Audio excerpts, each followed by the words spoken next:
Good morning, students. How are you today? I hope you've been enjoying your holiday. It's quite a long time. I also want to welcome you back to our online class for today. For today's class, we shall be looking into the revision to our previous lessons. I hope we can still recollect that we treated some topics via the EAD Scholar and also through our WhatsApp class. So for today, we shall be revising adjective, adverb, narrative essay, formal letter, direct and indirect speech too. I know many will want to ask me what an adjective is. For the benefit of those that were not available during our WhatsApp class, I would also like to remind you what an adjective is. An adjective is a word which qualifies or describes a noun or a pronoun in a sentence. When you talk about an adjective as a part of speech, it is the duty of an adjective to give you more information about a particular noun or a pronoun. Take, for instance, in the above sentence, the beautiful girl in my class came late. Now, in the above sentence, the word beautiful is telling us more about the word girl, which happens to be the noun in the sentence, while beautiful is the adjective. Therefore, an adjective is meant to give you more information about a noun, just as beautiful is describing the noun girl in the above sentence. Then we move to the various types of adjective we discussed in our previous lesson. We discussed adjective of quantity,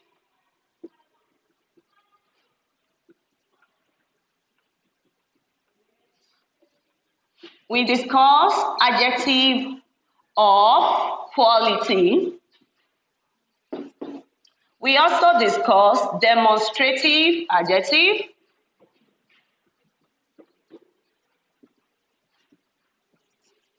We also analyzed adjective of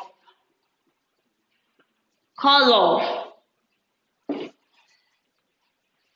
Now, and also we discussed possessive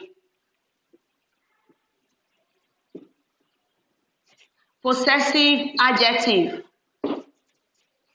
When you talk about adjective of quantity, an adjective of quantity expresses amount of a particular thing or the other. Take, for instance, if I have Ade drank some water. Some here is an adjective, which is adjective of quantity, describing the quantity of water taken by Ade. We also have adjective of quality. The duty of adjective of quality is to express the features of a particular noun or a pronoun. In terms of this quality we are talking about, it may be innate. You know what I mean by innate? That is, it may be inbuilt inside or it may be physical. For instance, if you have a young man, man is telling us more about the noun man here. Young is adjective of quality. I can have a virtuous lady. Virtuous here is telling us more about the noun lady in terms of quality. The word virtuous is not physical. It is inbuilt, innate character. That is, when you possess a good behavior, you say, oh, virtuous lady. We also move to demonstrative adjective. The duty of a demonstrative adjective is to point at a particular noun or the other. Now we have the following. For demonstrative, we have that, we have this, we also have this and those. Now I'm going to group them. We have singular, then we have plural. This is singular while this is plural. That, singular, those, plural. Let's quickly use those words in sentences. We have that boy. When you want to use plural, you have those boys. You can have this book, then you have these books. That is on demonstrative adjective. Adjective of color expresses color. I know we are familiar with primary colors like yellow. You can say a yellow bag, a blue bag, a black bag. For human beings, you can say fair woman, fair woman. Fair in this expression is telling you more about the noun woman. And that will take us to possessive adjective. Possessive adjective expresses possession, ownership of something. The bag is owned. Now, is here is expressing possession. Is expressing possession in that context. And that is that on adjective. We now move to adverbs. Adverbs. I know many may also want to ask me once more what an adverb is. An adverb is a word which qualifies a verb. I don't want a mix-up here. Adjective qualifies a noun or a pronoun. But for adverb, it modifies a verb. The duty of an adjective and an adverb is to tell you more about a particular verb. It tells you more about a verb. And what is a verb? A verb is an action word. Now, if an action is performed, it is an adverb that will expatiate on how, manner, place, or time of that particular action. In that wise, we have adverb of time,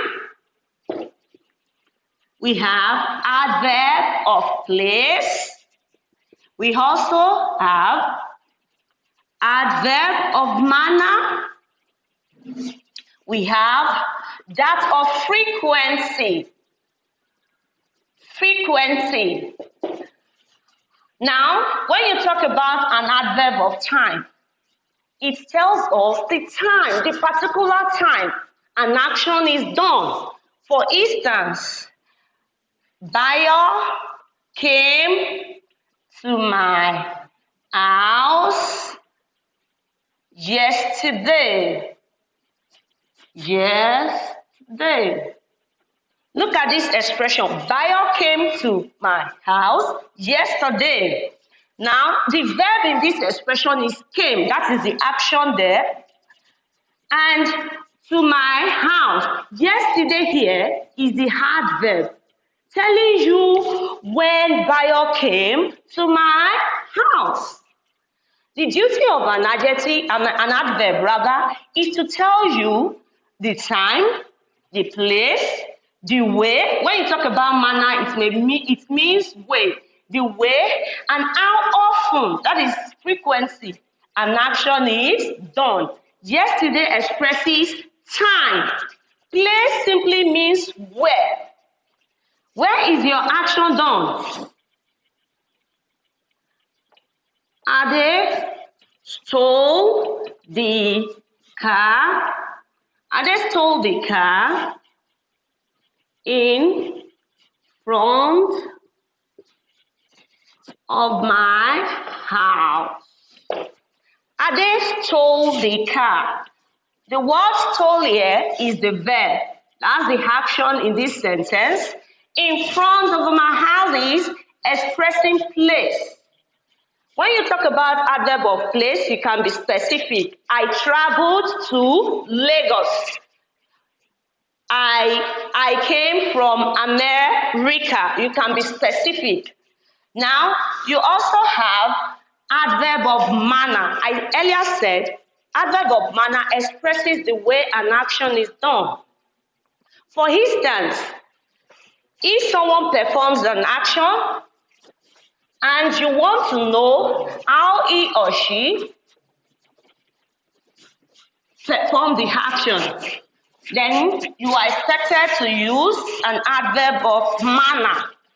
Manner, you can form this by adding your suffix ly. Suffix comes at the back of a particular word, the end position. Now you say, okay, I ran quickly. I ran quickly.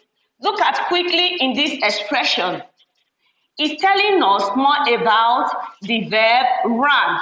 And quickly in this expression is adverb of manner, expressing how he or she had run. How he or she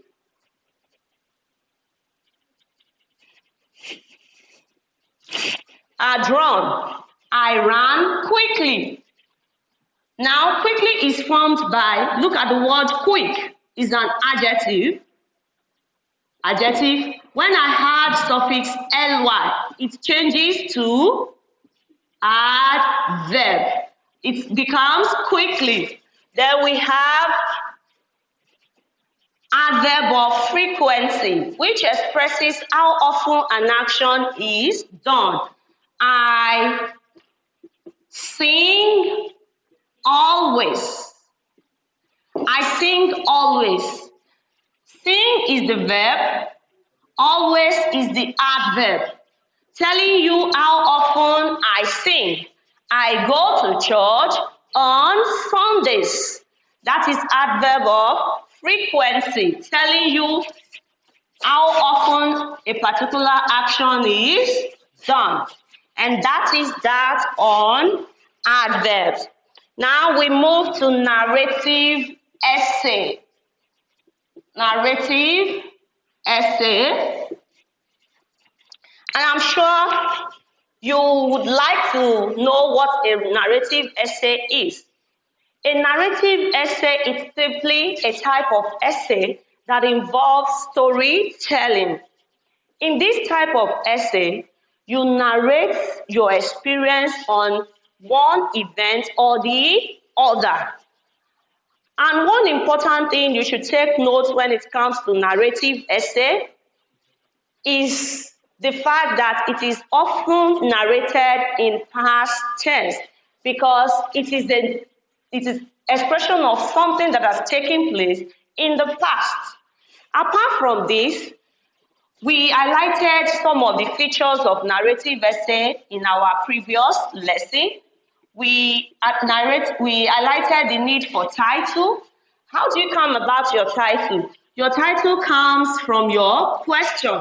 Say, for instance, if you are asked to narrate your experience, probably in a recent car accident, all you need to do is a recent car accident in my area. Here I'm going to give you the different or the two ways of going about your title. Or you can have a recent car accident I I witness. I witness. Here, you underline. Now, the question comes up here. Why is this not underlined and why is this underlined?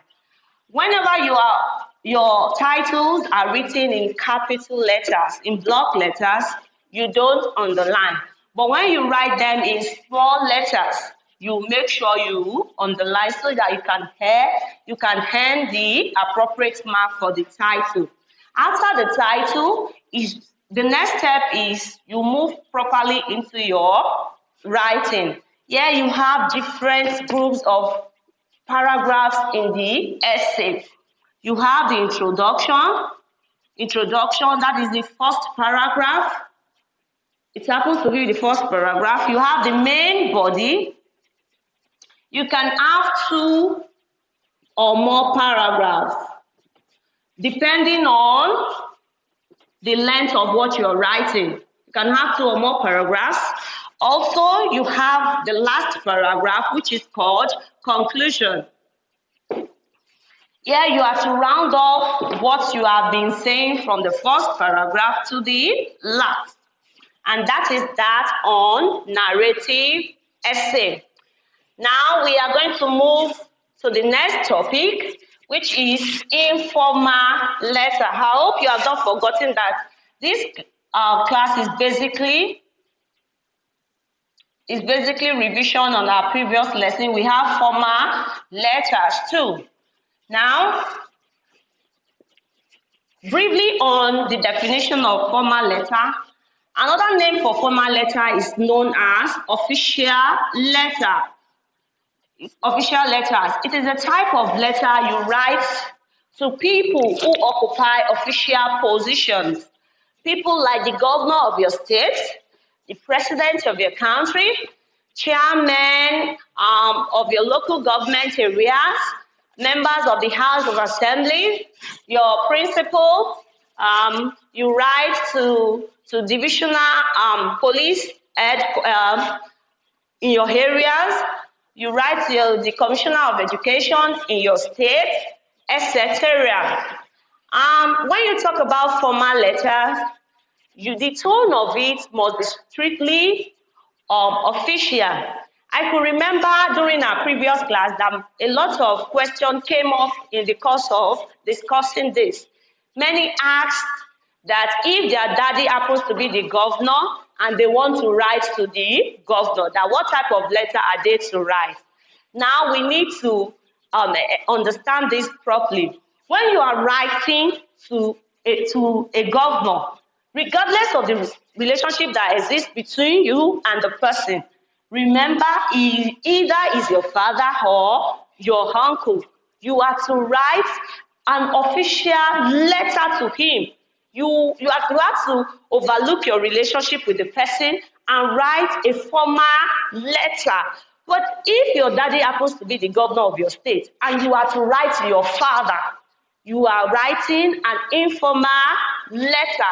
You don't have any connection with or official setting in that context. So whenever you are writing to a particular person who occupies an official position and the letter is meant to be addressed to his office, you have to write a formal letter regardless of your relationship with the person.